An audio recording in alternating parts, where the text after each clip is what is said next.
ခါလေမှာကိုရဲ့မိဘကိုလှုပ်ကျွေးနေရတာကိုပင်ပန်းတယ်လို့ခံစားနေရပြီလား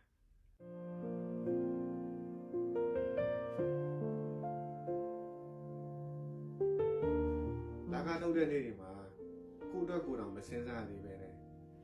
အိမ်ကိုဘယ်လောက်ပေးရမလဲအိမ်ကိုဘယ်လောက်ပို့ပေးရမလဲဆိုပြီးတွက်ချက်နေကြရတဲ့ခံစားချက်မျိုးကိုလူတော်တော်များများနားလည်လိမ့်မယ်လို့ထင်တယ်ကိုလည်းကိုလိုချင်တာလေးရှိတယ်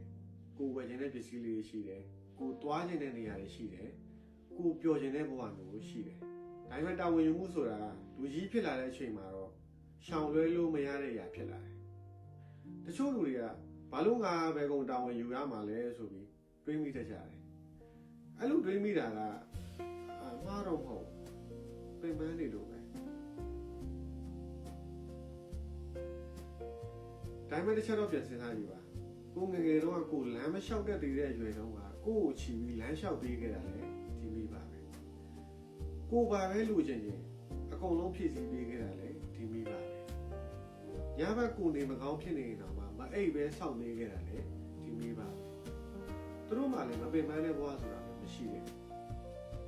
အခုကိုတွေလှုပ်ကျွေးနေတာကကျေးဇူးတရားပြန်ဆက်နေရတာမဟုတ်သေးဘူးတခါလေမိဘတွေအိုလာတာမြင်အချိန်ကုန်တာရမ်းမြန်လာတယ်လို့ခံစားရတယ်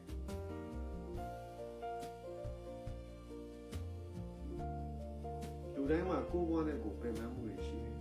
ကိုညိုညင်မိတဲ့အခါမျိုးဖြစ်ခဲ့တယ်ဆိုရင်တော့ကိုယ့်ကိုယ်ကိုအပြစ်မတင်ပါနဲ့ဒါပေမဲ့တို့ရှိတဲ့အချိန်လေးမှာတော့တန်ဖိုးထားပြီးတော့ကောင်းကောင်းမှုကိုဆက်ဆံပေးပါ